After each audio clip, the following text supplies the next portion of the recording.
هو حسين ربابرا بروجيا ما في المروفان الاستوديو ميفانا منها هو تبخيرتي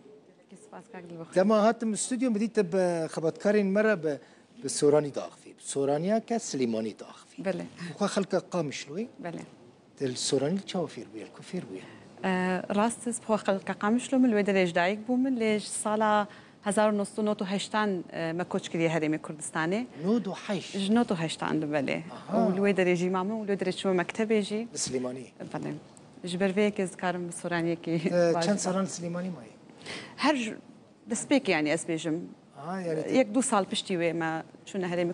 شونا سليماني والويدا ريجي بنال نمسا دميني دي قامشلو سليماني نمسا بهتر كيجان باجارش بتا خوشه يعني كيجان كاكلي بخن اف برساني جارك يدنجي اللي من هاتكرن براستي هردو تايبت من ديك وهاي الجمن يعني دلي من بهردو الياف جريدايه براستي هردو اليا اسخل هردو اليا دوينم بلكي سليماني بشكي يادگاری ياخذ بير هاتن شو كاني الويدري مظلوم بوم يعني مكتبه جوست شو ميدي بير هاتن ما بزيدتر بسليماني هفالي بلي هلبت بلي هو تكاريج مرة بحسب بروجه خوبكي افتش بروجه هون چون و سردانا کیجان کامپیکر و کوچ بردیتن چجوارا گوتن بله کاکلی بخوین براستی بری گو از باسا پروژه بکم از بیجم از خوازم بیجم چاوام هات نسر فکری اوی پروژه یعنی چاوا ام هات نویدری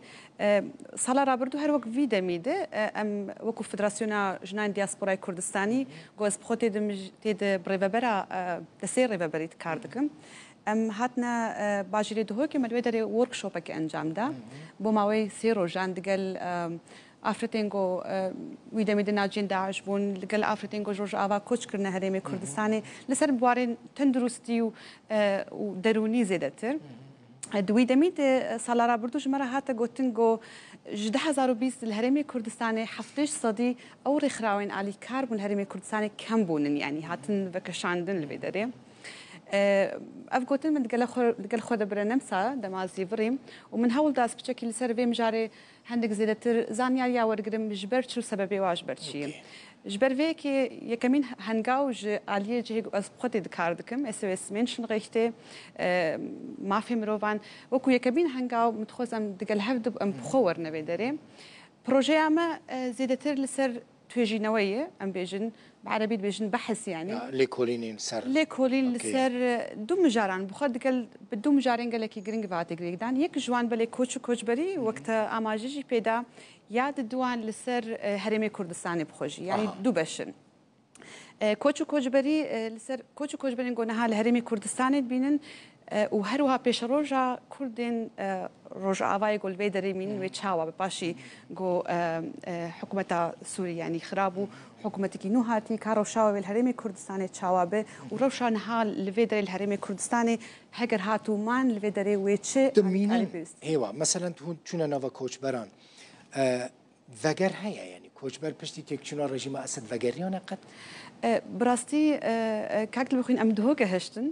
ام دهوگه هشتن ایرو روجا دسبيكي ما عندك هفديتن هبو ما بلان كدي نصبي تصبي ام بچنا دهوكي والويدري ام سردانا كامبا بكن للجور زانيارين قون يرو هناكي جهش تسمى يعني بو هناك زحمه فقراندن يعني جبر روشا قول ويدري باوردكم هشتا نزل على ويتشاوا ببي يعني سياسيا روشا جياني باوردكم سياسي جي هلبت هناكي لي بنرينا من بيجم روشا جياني زيدتر يعني هلبت ابجي مجارك باوروبا بتيجري دان هجر كوجبر هاتو ونكران بوجيانكي باشتر ويتشاوا ويتشب سريوان يعني هل برب وانت كارن شو علي كاريش كوجبر را بيشكش بكن جغيني لي كولين نكون تشيتكن يعني اوري خستنا و اس او اس بله تو علي كارين چزانم يعني مادي معنوي بله جبو كوجبران بيشكش دكه براسي هكر اسبچكي وگرم دسبيكي دي ساكاك بخوي ما قود بدم مجاراف غريداي هم كوجبران هم هرمي كردستاني از بهتر كوجبران لكوجبران يعني هدفها ياخذ تشتيقو ام تخوازن بك هنا دويل كولينا هاني اوي جو ام هول بدن باشي قوم بزيفرنا نمسا ام هول بدن دقلوان ريخراوان وهروها سياسة مدار النمسا دقلوان دا جفينك ياخذ كونفرانسكي انجام بدن هفديتنكي مظن انجام بدن واولي كوليني قوم الفيدري كر ام هجماري وقت بيجن زانيارين الفيدري دقل خد بالنويدري وباسا كوجبر عم برنج قشتي الفيدري بكن ويا هاري جرين كوجبرين روش آبال الفيدري يعني يا هاري سركي بوما جرين جو ام وان بيوندين نبرا نمسا وهرمي كردستانش آلين رخراوي وهروها عندك بارتين جو حسدك الفيدري اكتيف بن بشكي زيادة بكن اوكي وند فكرن بتشن روج اوي كردستاني جي ابيك جوان بلانين از بخو يعني يوكو هوا از حسدك خلق بيجن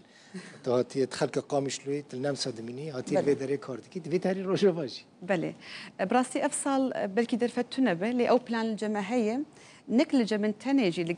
قالك هفالين قول لمساد مينن ما عندك هفالو رخراوهن ايجو تايبت لروج ابات تني تشالاكن ويدري او بلان هي يعني قام بلكي دقل هاف دكاركي بكن ام بشنا روج ابا كردستاني هلبت روشه ولا نمسا تشاوي خوشه لنمسا كوتش برين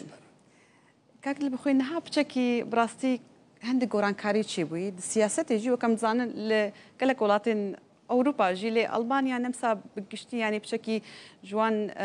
أمباسا نمسا زي دربك نمسا يكبون جوان ولاتين جو روجادن بشتي جو حكومة سوري كهت روجادن دركت نقوتن جو كوتش برجرك دركفن بزيبرن جبر فيكي هر وكو رخاوة السيبس منشن غيرتي وكو كردكي جوز لبدا كاردكم براسي تلفونات ما ناسكنن يعني قالك برستين قالك خليك ترسل جماعه هي تهديد لسر قالك انا هي هلبت يعني نمسا نها برياردا ونها السرجي كاردكن همو او كسين جو بري بين صالحاتن بدري يعني جنها بري بين صالحاتن بدري همو كيسيوان هاتي فكرن جاركيدن لسروان لكولينيا دكن دنارن كي جوا جنجاو جبو نمساو كينا جنجاو يعني بشكي هنا كي زحمتي تشكرنن